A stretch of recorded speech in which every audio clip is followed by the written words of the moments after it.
Hello everyone and welcome back to some more Bloons on the channel. Hope you guys are having a fantastic day as usual. So, we are playing RemovePowers in a best of 3, and this map is called A Game. I know my map this time. I'm doing better. So yeah, we're doing a best of 3.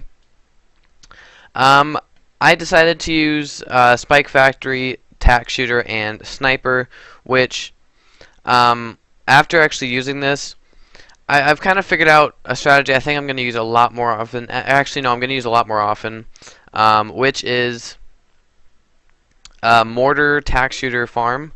I actually really enjoy that strategy, and I'm going to definitely use it a lot more in the future episodes. Because after using this strategy, I realized that I'm just really not good with it. So I'm definitely going to switch it up. We go ahead, and we're going to go with Eco, though. So we go ahead and take about 30... lives from, actually 40, maybe even 50, no, 40 lives from RemovePowers right off the bat. Which, one thing I was kind of thinking at this point was that since he was going Dark Monkeys, he was going to be chasing the Bloons throughout the entire game. So, as long as I was just keeping up with that eco, I thought we could take quite a few lives from him, just pretty much sending him eco. And that would also prevent him from getting anywhere with his farms. So it would push him behind in farms, and he'd be chasing the whole game, and he would possibly lose even more lives than he has already lost. So everything was going well. My basic plan was to have blade shooters, but the difficulty I have with the strategy is like the blade shooters I usually use just to regularly pop balloons. That was... Why did I just say that? I used the blade shooters up until like round like 10 or so. But then when I get sent leads, I can't use the Spike Factory because it's not going to be good enough at that point because I don't have enough money to like upgrade and stuff. Then I don't want to use the Sniper because for one, the upgrades are too expensive for me to afford at that point. And then like mid-game rushes and everything, it's just... I much rather prefer like Tack Shooter Village Farm and then Tack Shooter Mortar Farm, mainly because with the Tack Shooter Mortar Farm, you can pretty much use you can use the mortar for popping any leads and then just changing camos into regular balloons, and so you can just do that and then have up a bunch of ring of fires on your Tack Shooters. So that's kind of why I like that more, because it's a lot less complicated, for me anyways. He got up a cannon, and that cannon combined with that boost was able to take out that rush with not too many lives lost. Something I was thinking about as well is that I made a video, I'm not really sure how long ago it was, but it was a video where I was kind of talking about when I was playing best of 3s with you guys, like how I would thank you, like if we play 2 best of 3s close together, I would thank you after both the best of 3s. Or no, if we were playing 2 best of 3s together, then I would thank you, like for playing both best of 3s. But if they were like more apart, then I would thank you for playing each best of 3 individually after we play each one. And something that occurred to me was that there's no reason why I need to like... Because before, what I was thinking was like, I wanted to thank you guys for each time you played me, but what occurred to me was I could just, I don't have to like specifically say thank you for playing each best of 3. I could just say, after each episode, I could just say thank you for playing me, rather than specifically saying what you played with me, if that makes sense. So that's kind of something I was thinking about, and if you guys would like that instead, so like, if you guys would like me to just thank each person I play with after I play them in each episode, rather than like specifically thanking them for like each best of 3 we play, let me know if you guys would like that to change, because I thought that was just like a much simpler way, but a just as effective way to thank you guys. And I also like talking about this stuff in each episode because I feel like every time I talk about this, I feel like every episode this channel is changing, or like in a good way. I feel like this channel is improving and just getting better every single day or every single episode, which is why I I always like to talk about this because I feel like this just helps us grow each day. So yeah, that's just something I was thinking about, and let me know what you guys think. But hopping right back into the gameplay, RemovePowers is doing pretty well with farms. He has about 4 plantations. He's throwing up a few more dart monkeys, most likely for if we rush in with MOABs or BFBs. Those are pretty good spots for the Juggernaut and the Spike-a-Bolt, just because I do have a direct line of sight towards the Bloons that I send and towards the AI. He sends us a very fast MOAB. We're able to defend that with a Maelstrom. I don't know why. I just can't pronounce that. We do have a sniper in the top left corner, though.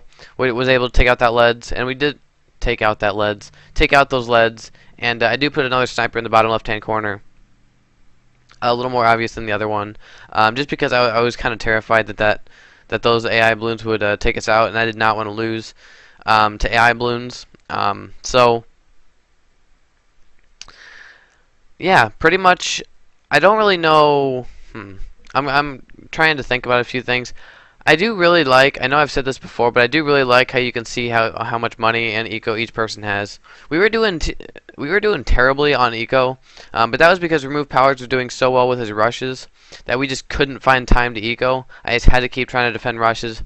He does send another rush, a very fast BFB layered with some very fast MOABs, and I was just not prepared for it, and that was able to take us out. I just didn't react quick enough, and he did take us out for that first game, and I will see you guys right back for the second game. Welcome back to the second game.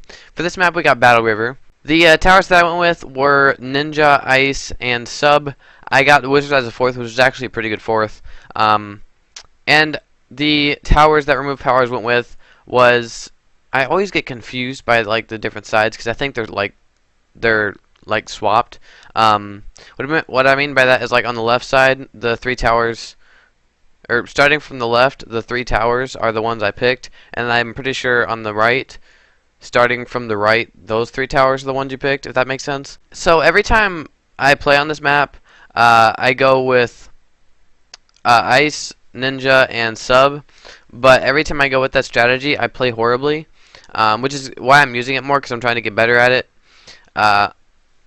And like, so yeah, basically I just want to try and get better at it. I'm trying to get better at a few new strategies, like the tax shooter mortar farm strategy and the ninja ice sub strategy. I'm trying to get better at those because I do get bored like playing with the same strategies over and over, and I know it must get boring. It might get boring to watch. If you guys watch me use the same strategies, the same rushes, the same towers, the same everything. I know I just said the same thing a couple times, or in a couple different ways. But that's a pretty good spot for the sub on RemovePowers' side. I chose that spot because I was just gonna go straight for radioactive sub with that sub that I placed on my side. But I do believe RemovePowers' spot is better, because it does have that direct line of sight, meaning it most likely has more popping power than mine does. So basically my plan was to start off with a sub, and then that sub would last me to like round 6 or 7, and then for round 8 I would get up a radioactive sub, and then that radioactive sub would last me till, although I don't know if that position of the radioactive sub would be able to actually take out regen zebras and rainbows. I don't think it would be able to. But like on if we were playing on like Battle Park, wait, did I just say this map was Battle Park or Battle River? Well, if I was playing on Battle Park, the sub spot on that map, if it's like in the middle of the lake or the pond lake, I'm not really sure what it's called, but if it was in the middle, it'd be able to take out any balloon other than ceramics and blimps.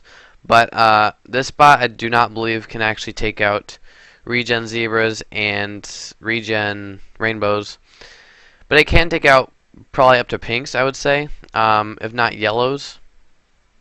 Actually, let's see. Okay, so it can take out, I'm guessing it can take out pinks.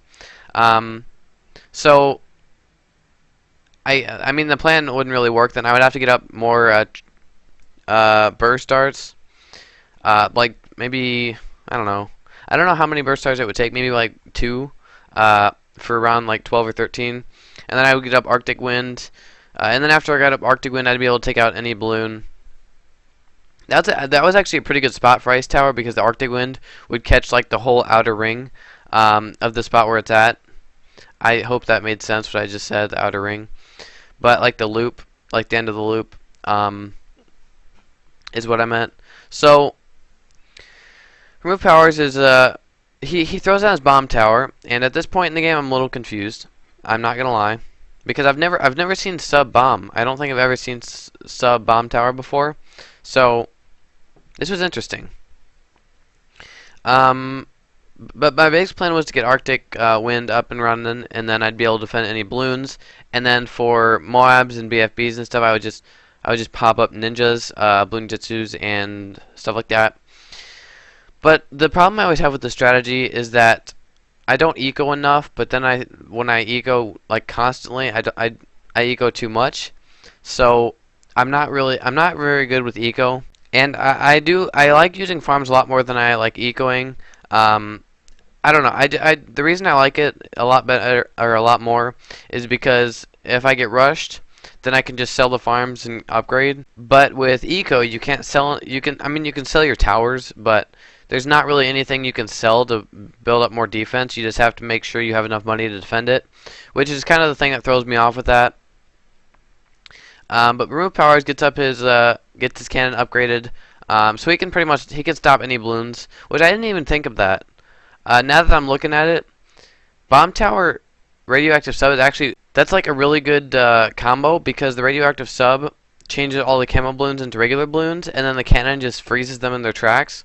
So that's actually, stops them. It's kind of like a stall for the balloons. So that's actually like a really good combo, which is also why I know I keep saying reasons why I like replay, but that's another reason I like replay is because I think I said this before, but like when playing, you're focusing, so you're not really looking at both sides. But when looking at the replays, you can look at both sides and kind of see what each person's doing, which I really like about replays.